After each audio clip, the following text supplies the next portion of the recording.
From Washington, D.C., the swamp itself, this is the week's worst with Allen and Vadum.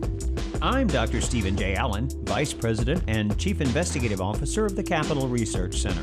And I'm Matthew Vadum, Senior Vice President at Capitol Research Center and Editor-in-Chief of BombThrowers.com. And I'm Jake Klein, Media Producer at the Capitol Research Center, and I'll be moderating this podcast in which we dig through the news for stories that we think are the most outrageous, the most ridiculous, the worst. This week's story, President Trump's firing of FBI Director James Comey. I'm not going to spend too much time setting this up because if you have a pulse, you're aware of this and what's going on. Your phone's probably been blowing up with news alerts.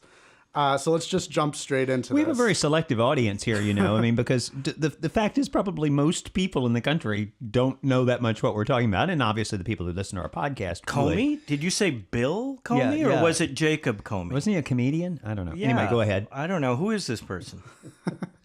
So, first question. So the reason for firing Comey, the Deputy Attorney General Rod Rosenstein put out, is entirely Democratic talking points. It's focusing on the handling of the Hillary Clinton email investigation. Do you honestly think this is the reason Trump fired Comey? It's an awesome reason, and it's very clever because then it's harder to undermine Trump's argument. This was the statement that was alluded to in Trump's letter to Comey on Tuesday, informing him that he was being canned. And it referenced a Department of Justice report, which was actually from Rod Rosenstein. Stein. Stein. No, Stein. It is Stein. It is Stein. I stand corrected. Yes, you do. You sit corrected. So Rosenstein, the newly confirmed Deputy Attorney General and a career staffer, I believe, at the Department of Justice. Highly respected guy, as President Trump, I think, used those exact words. Recommended that Comey be fired because of his conduct July 5th, 2016, when he held a press conference announcing that Hillary Clinton had done all these terrible things with her emails, mishandled classified information, and there's terrible things that were probably illegal, but he wasn't going to recommend prosecution. Because there was no intent, no bad intent, no criminal intent on Hillary's part, which of course is not part of the Espionage Act. It's not part of federal national security law. So Comey invented his own standard in order to weasel out of having to do something about Hillary Clinton. But Rosenstein's complaint was that in so doing, he had usurped the powers of Attorney General Loretta Lynch. It is her call, apparently, according to the memo he wrote, Rosenstein wrote, to decide whether or not to go ahead with the prosecution. And that was highly improper, and he arrogated to himself, FBI Director James Comey arrogated to himself a power that he ought not to have, and that was unacceptable. And Rosenstein actually put together a list of all sorts of previous attorney generals and attorneys general and deputy attorneys general, like Democrat Jamie Gorelick and others, who all concurred that it was a terrible, improper thing to do, and that was the reason that was given on Tuesday for getting rid of him. Subsequently, President Trump, in an interview the next day with 2 days later with Lester Holt of NBC News, where he was interrupted, I believe, 9 times in a 3-minute clip of highlights that was shown, said that, he got that recommendation, but his mind was already made up before then. He was going to fire Comey no matter what, because Comey was a showboater, a screw-up, a guy who was self-aggrandizing and who injected himself and the FBI into matters properly left in the hands of elected officials. So it was time for Comey to go. And prior to his firing, just about everybody on Capitol Hill agreed. But then as soon as he was fired, a lot of Democrats suddenly discovered they liked Comey again. Well, this was a terrible situation, predicament that Comey was in. I have some degree of sympathy for him. Because what happened was you had this investigation of Hillary Clinton's emails, something she confessed. I mean, she stole 66,000 government documents and destroyed more than half of them. And many of these documents were sensitive. Many of them had secret information or higher in terms of classification. This was one of the great crimes I remember ever being committed by a public official.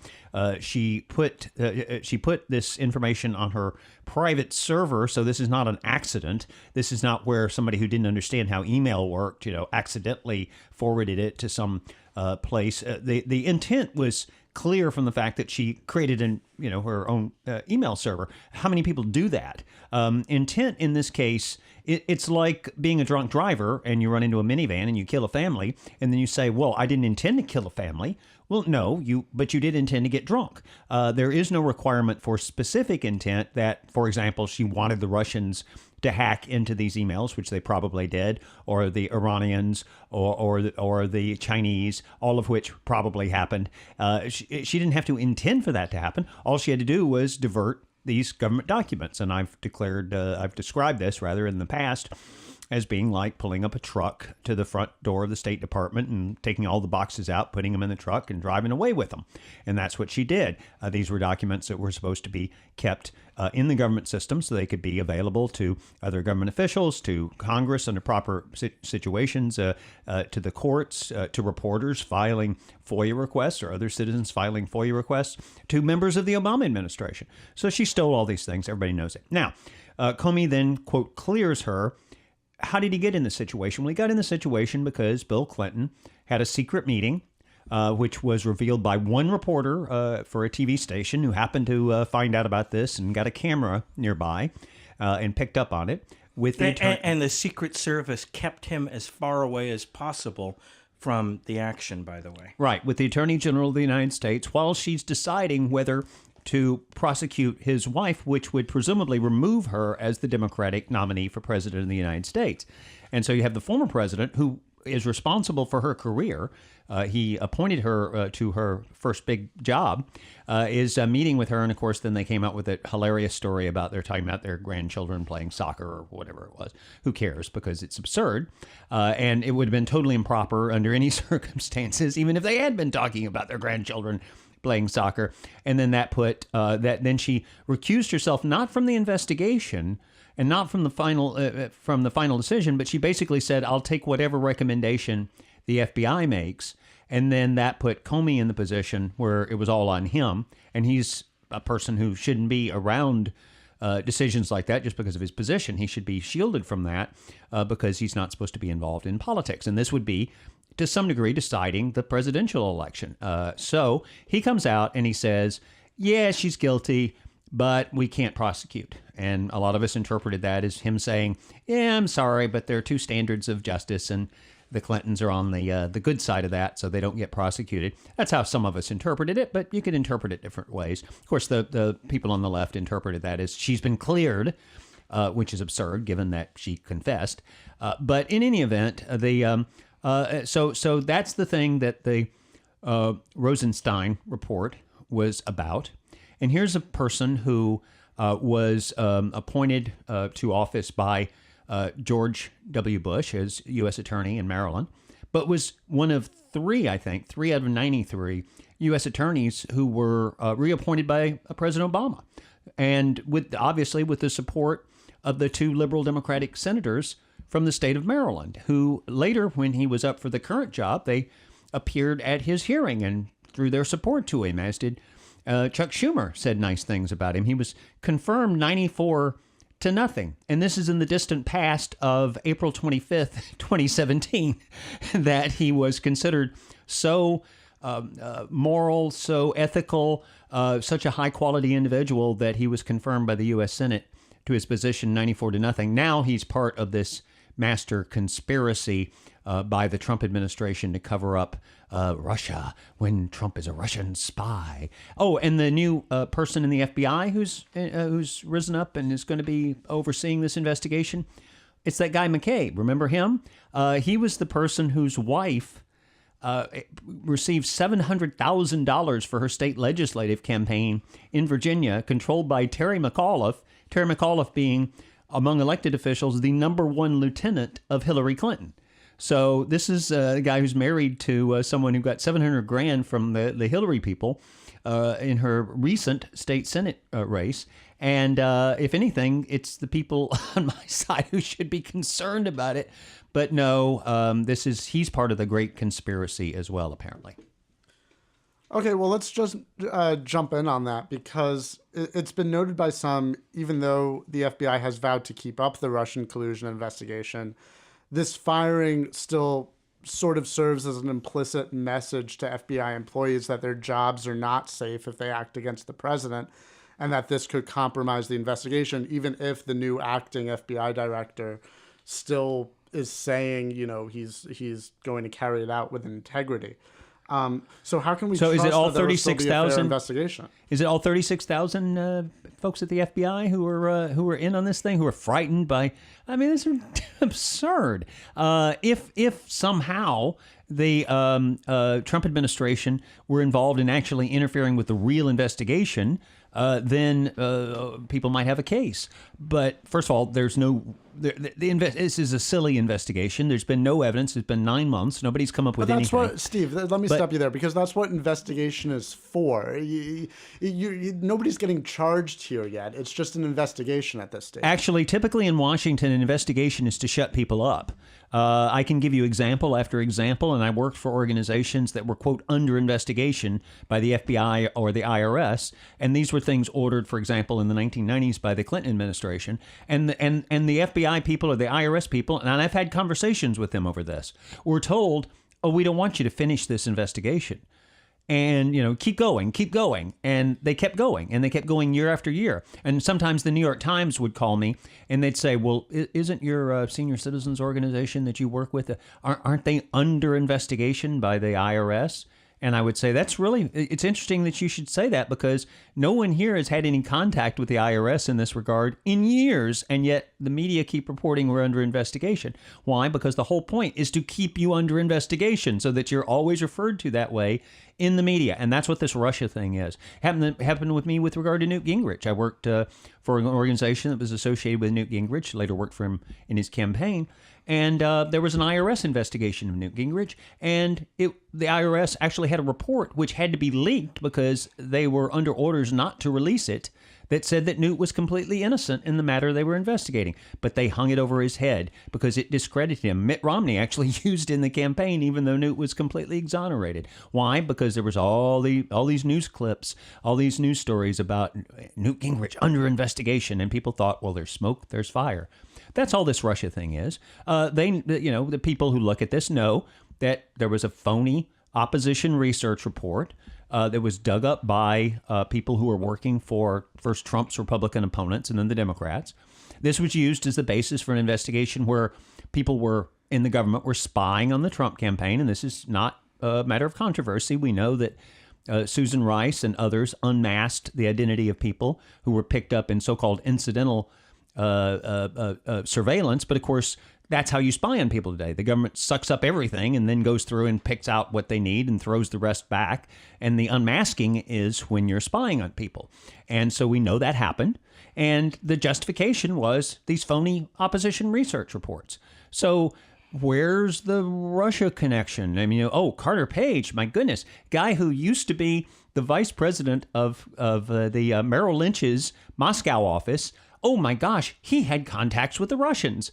Well, who in the business world who's operating, in international business doesn't? And that's what they do. They go and find some connection where somebody who knows somebody who was in the campaign at some level had some contact with the Russians, and suddenly this is the great Russia conspiracy. And they never cared when Russia intervened in American elections year after year after year. Was written about. When people like me wrote about it, we were considered right-wing lunatics for thinking that, oh gosh, who cares that the Russians are interfering in our elections? And now suddenly it's really important.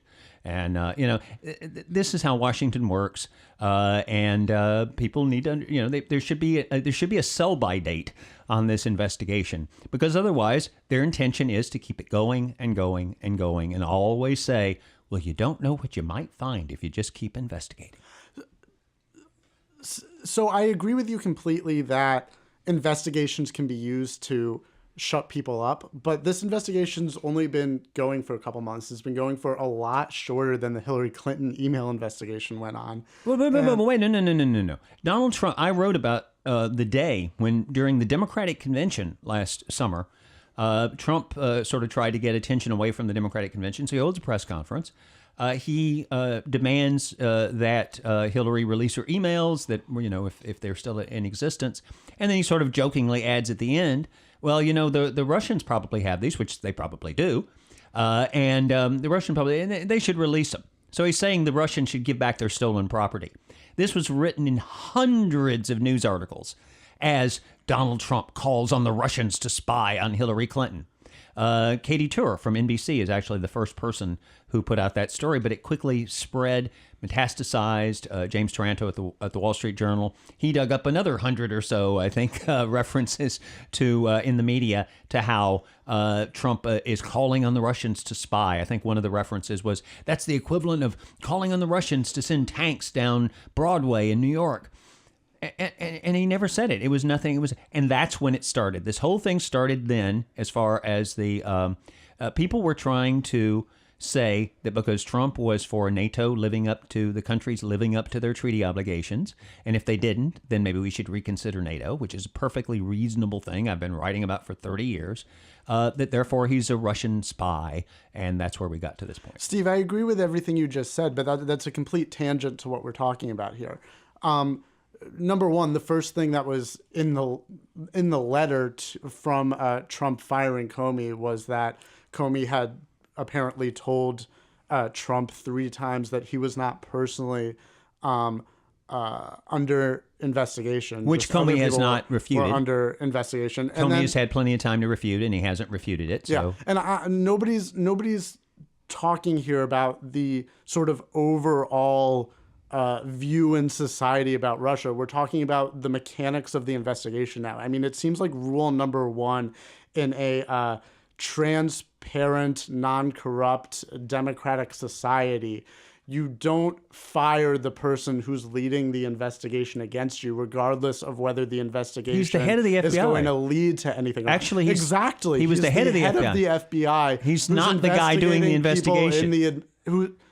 The FBI is investigating people in the administration right now. Right. And he is leading that investigation. And over the FBI director. The optics of that are disastrous. And over that person is the Deputy Attorney General, and that's who said he should be fired. Well, there's so the person no ultimately in charge of the investigation. He said that he should be fired after Trump asked them to put together Trump has said multiple times. He asked for a report, now. And it was 2 weeks after he was confirmed Trump that he did this report. Trump has said multiple times afterwards that he would have fired Comey regardless of what. Oh, absolutely. He was looking for a completely unimpeachable, unassailable statement from someone who completely trusted by people on all parts of the political spectrum, that Comey had to go. That's what he was waiting for to fire him. Gee, wow, that's a scandal that the President of the United States wanted to do something but waited until he had a justification that no one could reasonably attack.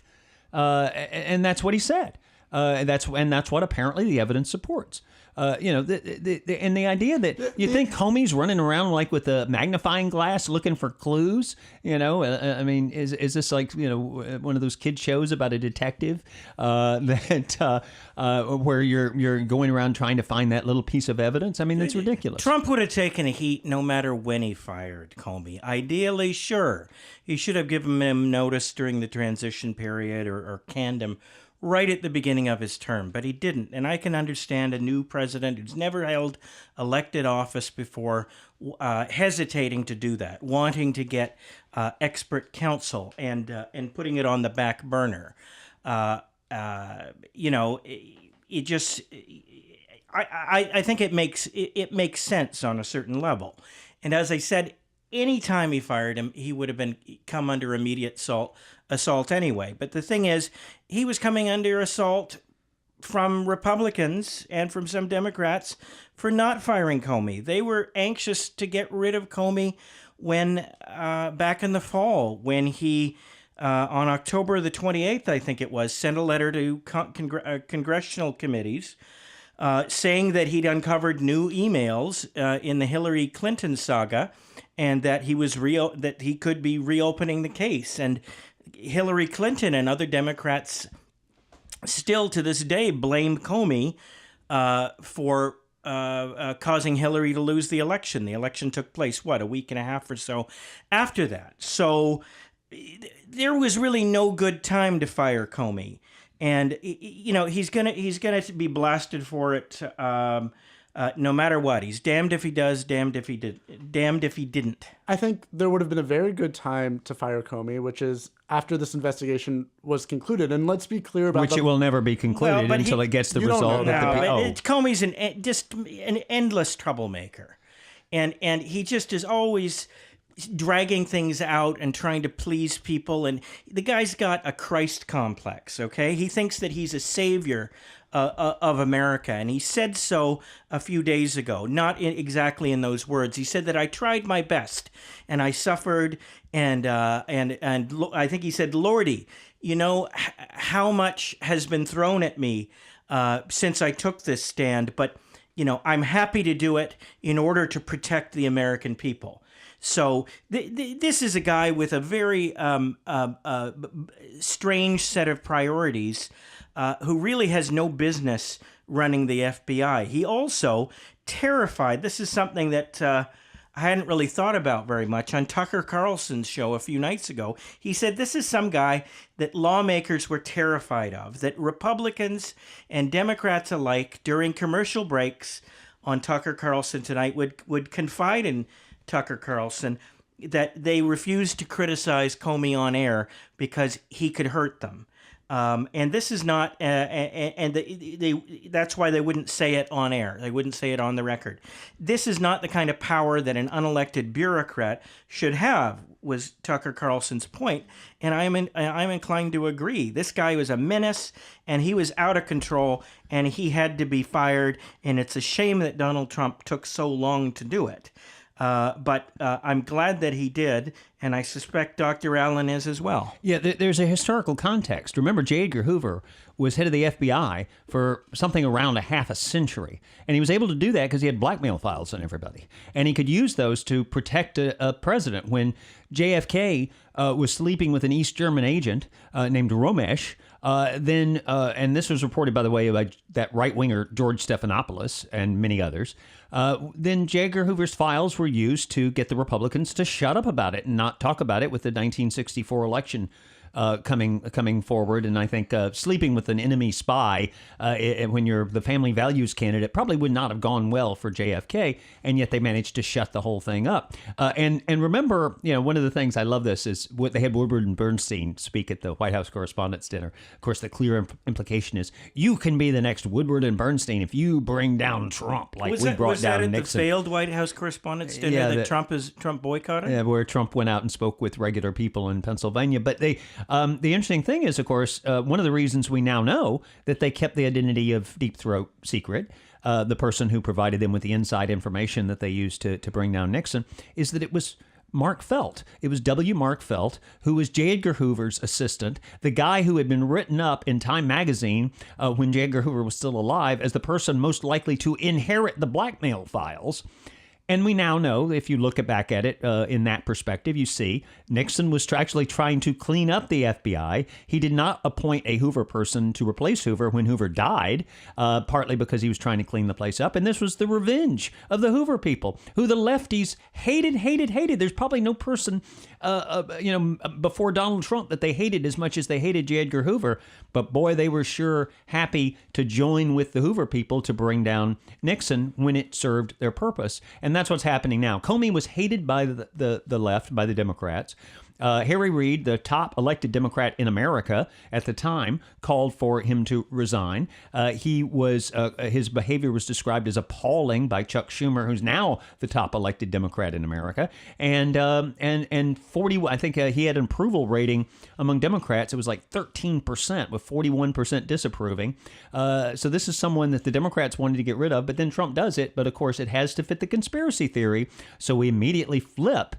And the best evidence of that I saw was on the Stephen Colbert show, where he comes out a few minutes after the firing of Comey when they were taping the show, and he announces that this has happened, and the audience cheers because, of course, they're all anti-Trump people. So they think this is great. And Stephen Colbert has to lecture them and explain that, no. Now we're against the firing of Comey. Now we're for Comey. Comey's a great guy now.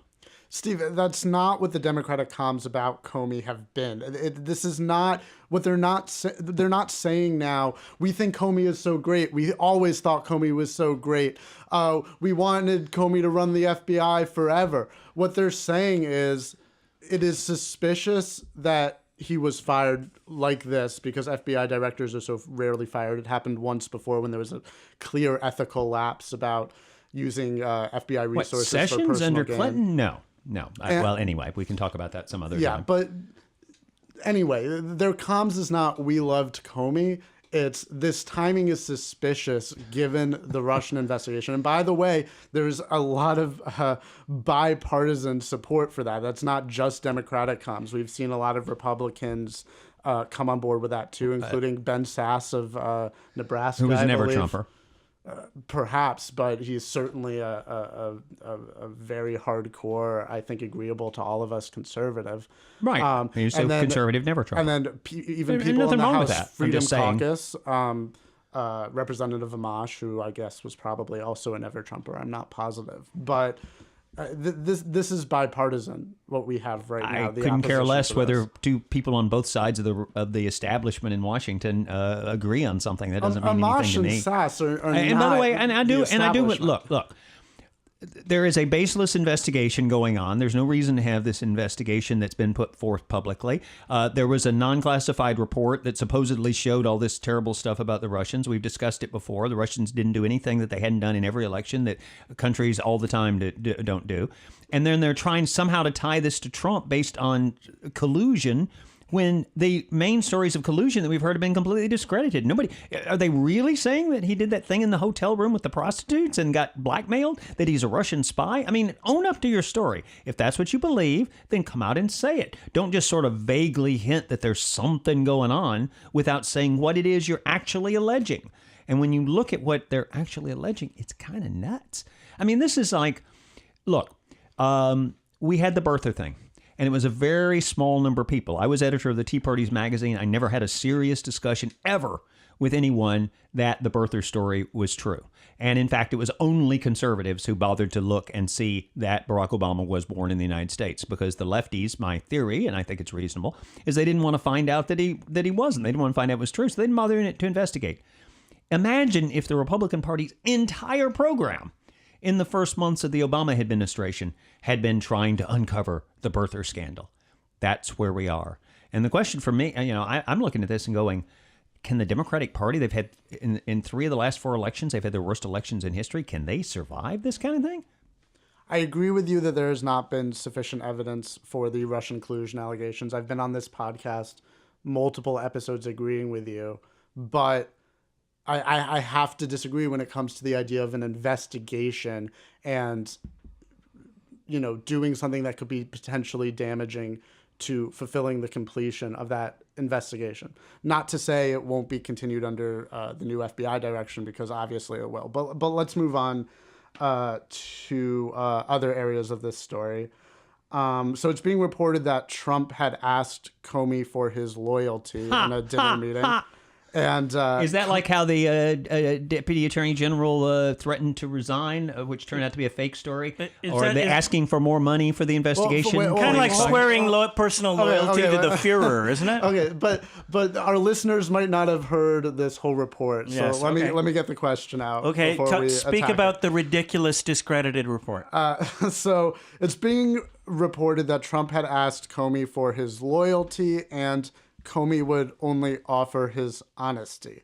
Isn't that what we want from an FBI director? That's what we want from that Christ-like guy. Ja, mein Führer. Who suffered so much. Yes. Yeah. Look. It's just hard to believe, and there have already been stories from other sources within the White House, because the place leaks like a sieve saying that never happened. So it's hard to know, but it sounds like a pretty strange scenario, and it does sound like something cooked up to make Comey look good. Who knows for sure whether it happened, but or whether Trump said something like, "Are you going to give me your loyalty?" Meaning me in the office of President of the United States, which would have been perfectly proper.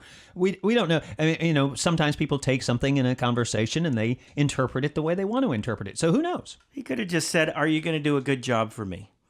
Yeah. Who knows? And we know that Trump does this thing where he personalizes it, so he the language he uses sometimes he sort of combines the situation he's in as president of the United States with his own personal thing. So if he said, "Do you promise to ignore anything illegal that I may have done in the past or may do in the future, and just set aside your obligations to the nation's laws and to the Constitution and to the people of the United States"?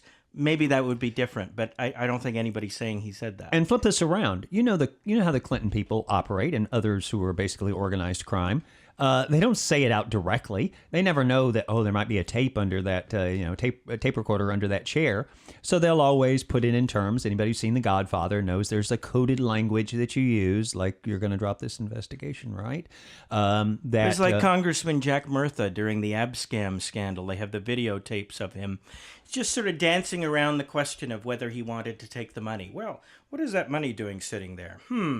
Let's discuss this, and sort of dancing around the question. And then he never actually takes the money because I think he figured out that something was wrong. Yeah. So, and that's how it works in the real world. People don't say, "Oh, are you going to help me cover this up?" No, that doesn't happen. Okay, let's go in a different direction. So from the Washington Post, this is a question they posed, so I'll pose it to you. Why had Trump discussed the Russia probe with the FBI director 3 times, as he claimed in his letter dismissing Comey, which could have been a violation of Justice Department policies that ongoing investigations generally are not to be discussed with White House officials? Well, that's not really Trump violating a policy. That would be Comey violating a policy, wouldn't it? Well, if he's asking about the non-existent investigation, which is into whether Trump personally was involved in collusion, and he says now there's no investigation that I'm personally involved in collusion. Oh yeah, that's right, sir. There's no investigation of you personally. Then I don't know how it's a violation of the rule to not discuss an ongoing investigation, to say that there's no investigation when that investigation doesn't exist. So that's, there's this tortured logic. Obviously, Trump was putting that in because it's important. He wanted to make sure that was in every story that covered the Comey firing, where he pointed this out. And again, Comey hasn't denied it. He's had plenty of opportunity. He could have immediately gone to the cameras and said, "This is not true," and he didn't. So I think we can say at this point, it appears that statement was correct. Okay, going in a different direction yet. Earlier, I'm not sure if it was today or yesterday, but Trump tweeted, "James Comey better hope that there are no, quote, tapes of our conversations before he starts leaking to the press." So Ben Shapiro, a conservative Harvard-trained lawyer, wrote Harvard. Ooh, my law school is a lot better than theirs. Anyway, okay, go ahead. I was on a debating team, and we beat them 2 out of 3 times at the Yale Invitational. Oh, my school's team beats them all the time, on a regular basis. Harvard, you suck. Yeah. Anybody in public policy who comes from Harvard, they have to prove their credentials to me, because most people who come out of Harvard are idiots on public policy. But anyway, go ahead. Anyway, now that we've established that Harvard sucks. Yeah. Ben Shapiro, I doubt, would be somebody who would agree with most public policy professionals. Ben Shapiro, anyway, however, does not suck. But I agree with you completely on that. But so he had an interesting analysis of this tweet, which said that because of this, if there potentially were tapes, they would now be subject to subpoena based on this tweet. So Steve, you're a lawyer. Is there a lawyer in the room? I wanted to ask for your analysis of that, because that could throw an interesting wedge into this. He also noted that that was sort of the same thing that happened when Nixon was brought down during Watergate, was tapes were mentioned that gave them the ability to be subpoenaed, and then that led to a cascade of events which led to his impeachment and resignation. It's that famous moment that our younger listeners might not be aware of, where Fred Thompson, the future actor and U.S. Senator, was the Republican counsel for the Watergate Committee, and asks Alexander Butterfield if there's a taping system at the White House, and he reveals it, and then that became the object of the rest of the Watergate investigation, finally leading to Nixon's resignation. Just a little summary there for his acting name. He spelled it out in full, I guess, because Fred Thompson was taken. He was known as Fred Dalton Thompson. That's right. If you want to look it up at imdb.com. Yeah, great guy with a great voice. You may remember him from Law and Order as the district attorney. Anyway, Die Hard too. Anyway, but this is kind of the opposite of that. First of all, the quote from the Trump tweet is James Comey better hope that there are no tapes, and I think he had tapes in quotation marks in the original. At least that's what's on this little piece of paper I'm looking at. No tapes of our conversations before he starts leaking to the press. Well, what he's saying there is don't lie. Because you never know. It's possible there's a tape. And I've used this trick myself. I've said to people who I thought might lie about a conversation we had on the phone, I'll say something sly like, that was on an open phone line. And, one-party taping is legal in this state that I'm in. So before I lie... Which is not a state. Yeah, but, well, not now, where I am now, but where I was then. And I would say, and I'm just sort of slyly suggesting to them, you better not lie about what you said to me and what I said to you. And that sounds like what Trump is doing. First of all, there are quotation marks around tape, so I don't know if that would affect it. I suspect that was in case somebody would want to say on Twitter, oh, Trump's so dumb, he doesn't realize that we don't record things on tapes anymore. Exactly. They did that with wiretap. But anyway, my point is, actually, Shapiro has a point. I think that remark may end up with a subpoena of the tapes, whether they exist or not. And that is a potential legal situation because the Trump people could say, and they could say it based on what he said. He didn't say there were tapes. He just said, there could have been tapes. And then if there aren't any tapes, then that'll be part of the conspiracy. Right. It'll be, this is like I'll even give them the talking point. It's like the 18.5-minute gap in Watergate. So that's what they'll cite. Here there is the slightest superficial similarity to Watergate. Watergate, of course, was not about taping people. It was about destroying tape, destroying recordings, destroying evidence. It was about obstruction of justice, and that hasn't happened here as far as we can tell. And what was at the core of Watergate? It was spying on your political opponents. And guess which side spied on their political opponents? So it's really kind of the opposite of Watergate. Trump, in this case, is the victim. He's like the Democratic National Committee when they planted bugs in the Democratic National Committee offices. So that's an interesting way. If they keep bringing up Watergate, as Michael Barone pointed, if they keep bringing up Watergate, they're going to live to regret it. Yeah, and then there's the question of, well, can we bring up Hillary's investigation again? Can we revive that? Statute of limitations hasn't run. Now, 5 of her top aides have been given immunity, and then there are discussions about what kind of immunity she might have gotten.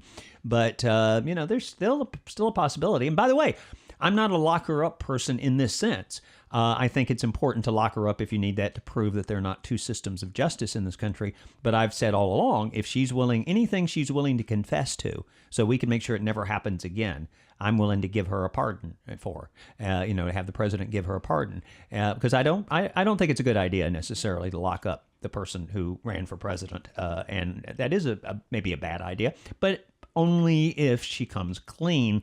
And that would be an interesting thing to hear if Hillary were put in a position where she had to come clean.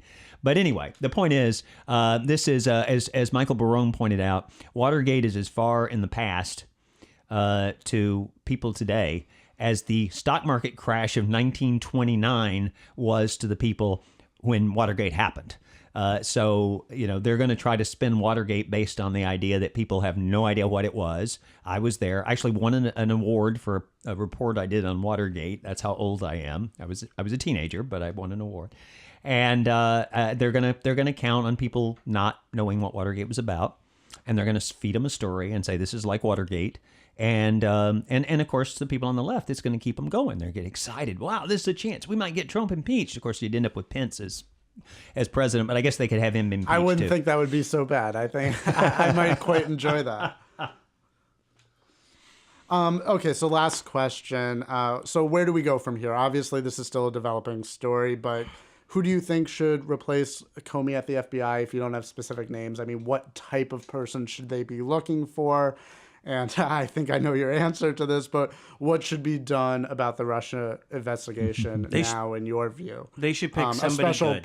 A special prosecutor has been suggested by a number of people on both sides of the aisle. Well, first of all, a special prosecutor, that's when you want to drag out an investigation because you start over. This is in the hands of career people at the FBI. There's no reason to think that Trump in 4 months has somehow destroyed the credibility of the lower level people at the FBI. They're going to carry it out. I just want them to investigate, as I'm investigating, the people who put out the crazy story about Trump in the hotel room that led to the spying on the Trump people that led to this whole thing. You're referring to the Pissgate dossier. Yeah, where, Trump found out that the Obamas had used the bed in the hotel room at the Ritz-Carlton in Moscow and had prostitutes come in and they blah, blah, blah, blah, blah. No need to discuss it right now. We've talked about it before. It's a totally ridiculous story. I want to find out the whole story. See, that's the difference between me and the people on the other side. I want to find out the whole story, including who was spreading these things that are now every night on NBC, ABC, CBS, MSNBC, CNN, etc. I want to find out everything. They only want to find out some things. As far as who should run the FBI, somebody mentioned Merrick Garland, who was the failed Supreme Court. Senator Mike Lee of Utah tweeted that Merrick Garland should be appointed FBI director, and everybody thought it was a joke. But he was a prosecutor, wasn't he? I don't know much of his history. I wouldn't be surprised, but people asked his office for clarification, and no, he was 100% serious. And I think that would be a hysterical political move. I don't know if it would be a good idea or not, but I'd love to see that happen for the entertainment value. I'm not sure Donald Trump is that wacky, but we'll see. And then the other thing is someone who's just a absolutely unassailable prosecutor, somebody who's in the FBI or at some sort of similar position. They've mentioned various police commissioners who've served with distinction, Ray Kelly and so forth. And here's the thing. You would say the president needs to put somebody in that position who can't be criticized in terms of his record. It has to be somebody who's as close to perfect as you can get.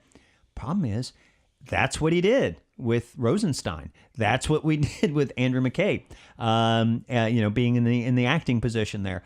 And that didn't stop him from the conspiracy theories. Once you're down that road and everything is a conspiracy and everything, even the lack of evidence is just proof of how good the conspiracy is, you're in trouble because nothing, as a country, we're in trouble when a major political party is basing their approach to this administration on that.